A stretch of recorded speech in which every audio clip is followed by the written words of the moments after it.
Ladies and gentlemen, we should be deeply grateful to the tabloid press, for it is their relentless ridiculing of the exuberances of political correctness that allow us to consign Winterval, chalkboards, and the utility hole to the annals of history. And once again, we can talk of Christmas and blackboards and manholes without accusations of bigotry. And this allows political correctness to revert to its true role as a valuable servant of society. But what is it, and does political correctness stifle diversity? I will be making three main arguments. Firstly, that political correctness is a child of tolerance. It is society's attempt to stifle not diversity, but prejudice and intolerance. Secondly, political correctness, far from stifling, has actually contributed greatly to the growth of diversity. And thirdly, diversity actually requires boundaries, or it will destroy the liberal society. So let us start by examining our twin themes of diversity and political correctness. Diversity, it has two limbs. Firstly, the existence of minority groups within society, but secondly, and more importantly, the freedom for those minorities to live openly and without prejudice. Now, diversity has always existed in Britain.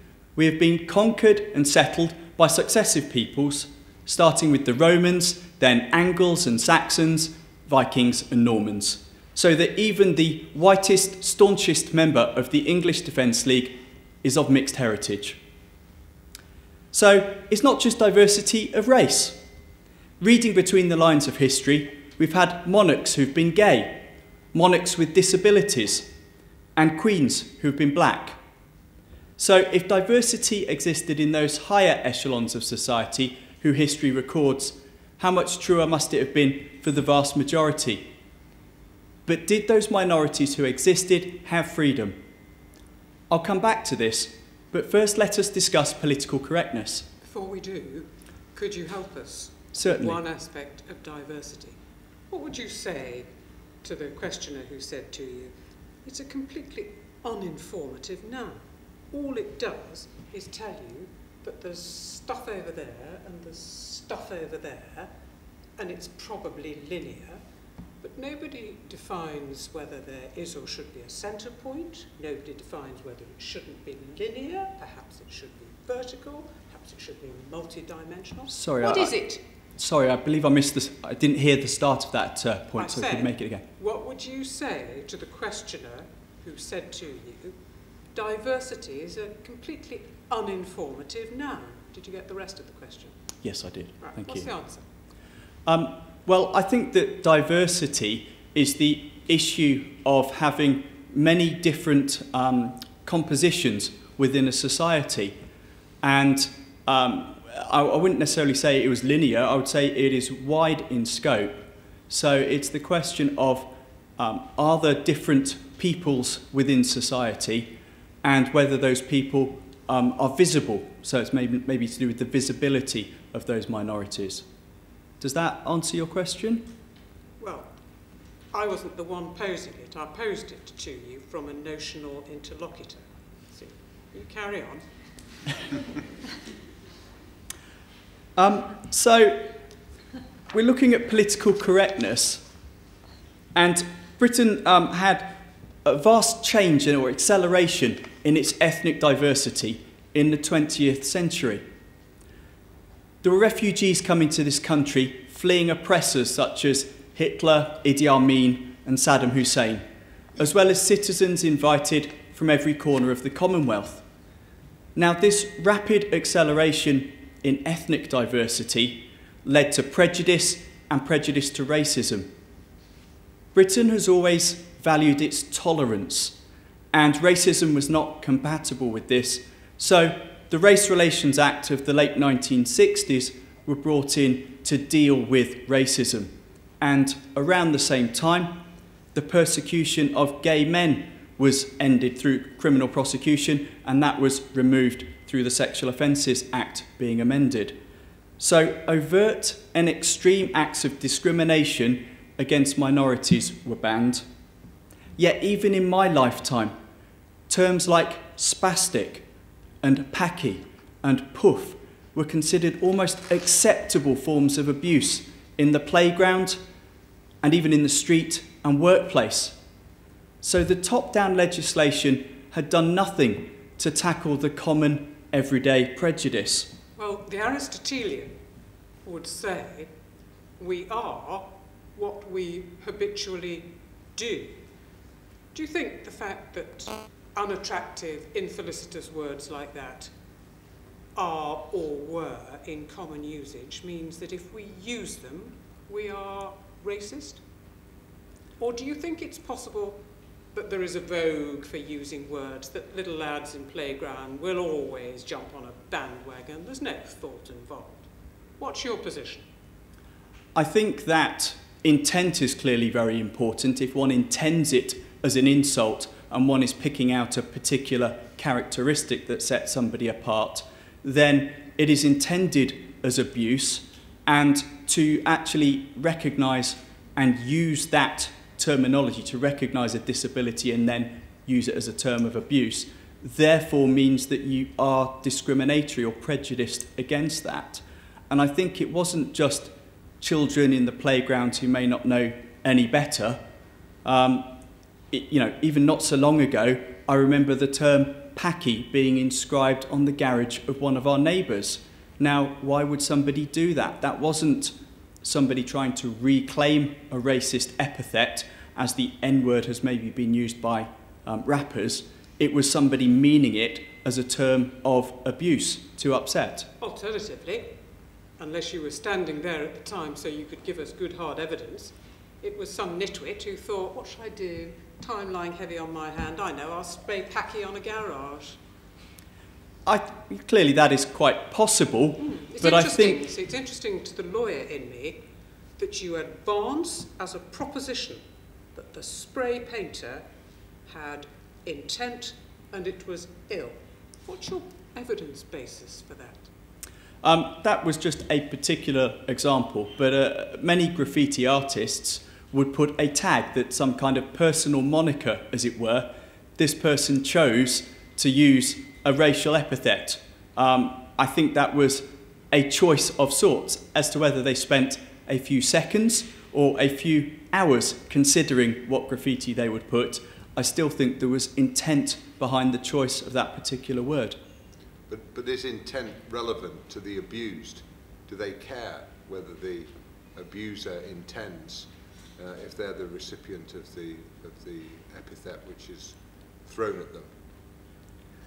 Sorry, could you rephrase that? The abused person, the person who's called packy or spastic or puff, do they care whether, or does it matter to them whether the abuser intends to cause offence? It's not what matters to them the offence it causes, whether or not it's made with intent or not. I think it is both. If somebody is offended by a term, then the term is inappropriate.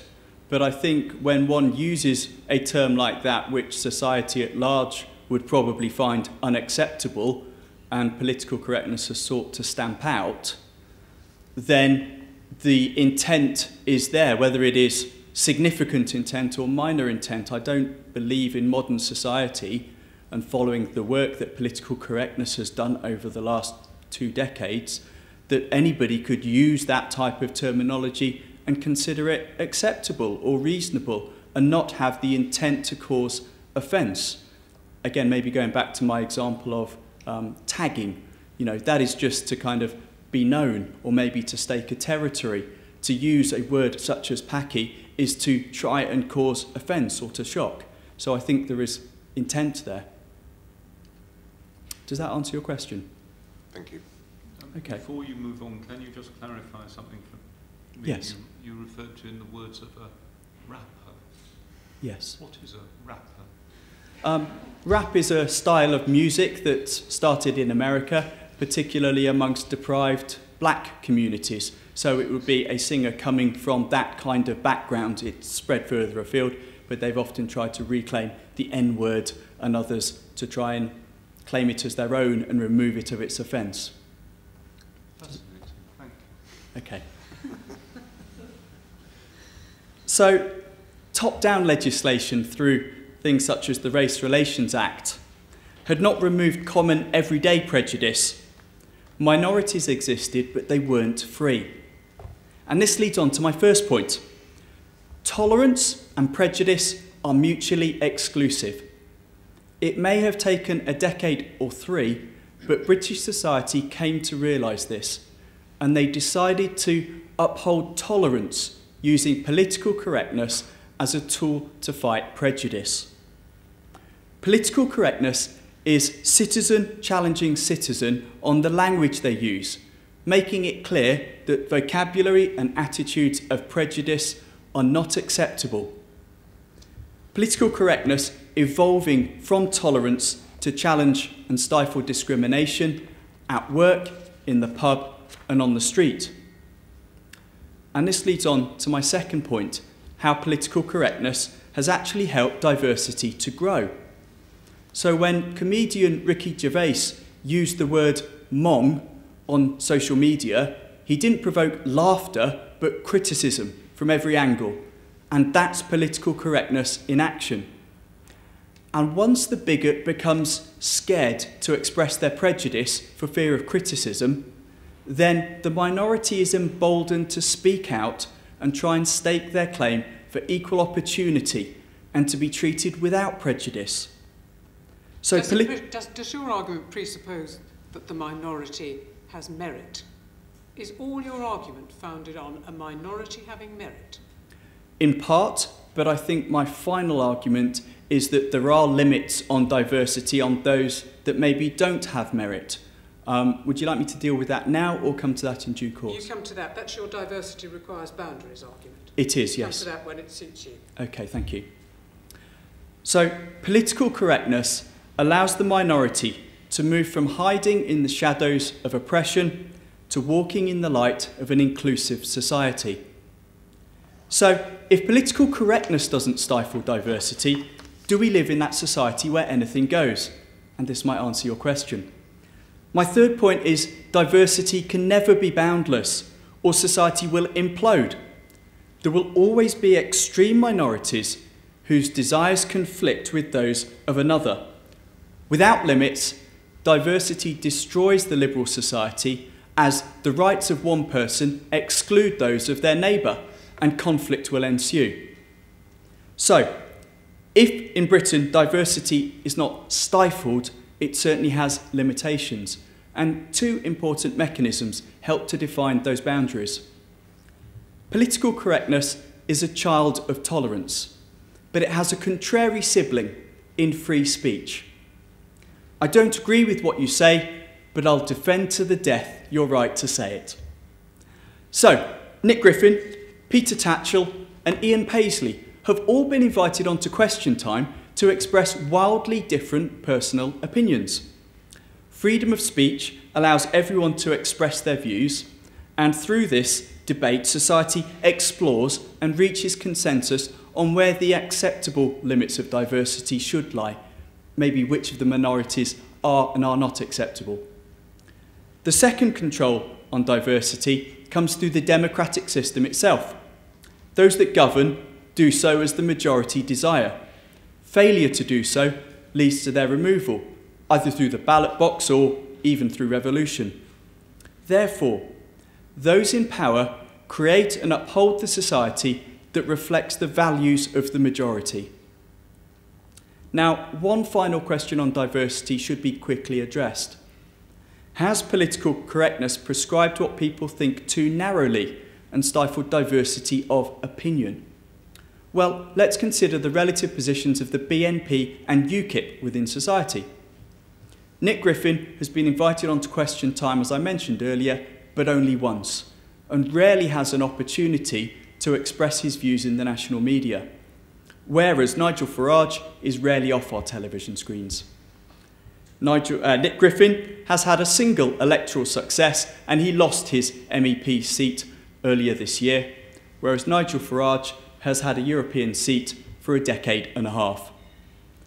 The BNP has had very rare successes at the ballot box, and those have generally been criticised, and the party as a whole is reviled as intolerant. Whereas UKIP had more votes and more seats than any political party at the recent European election. Is some of that argument based on the fact that the choice of Nick Griffin, whom his mother might have said was fat, unattractive and a bulldozer, was unwise? And if they'd chosen someone with rather more skill but odd views, they'd have done better? I think that's certainly a valid argument to put forward. I'm not sure I would necessarily agree wholeheartedly with your opinion, but he did not cover himself in glory, it might be fair to say. So what does that say about the views of the party he says he represents, if he's just an unfortunate choice?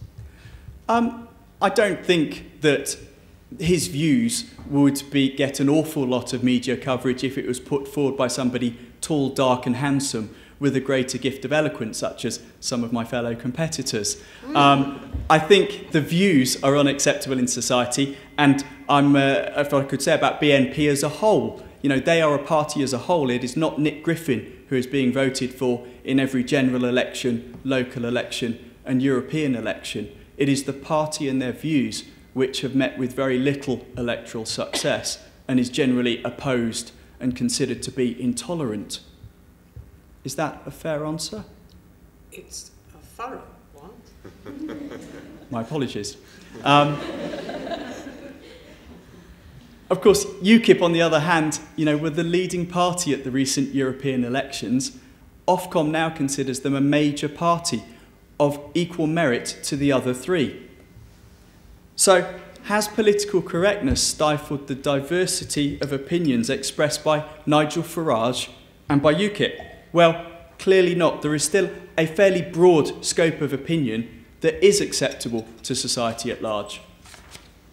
So, in conclusion, political correctness was the collective desire of our community to eliminate the language of prejudice in order to preserve a tolerant and diverse society.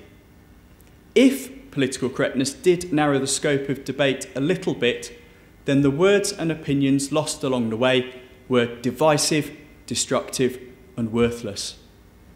Far from stifling diversity, political correctness has bequeathed us all a society with not just the existence of diversity, but the freedom to be openly diverse, free from oppression.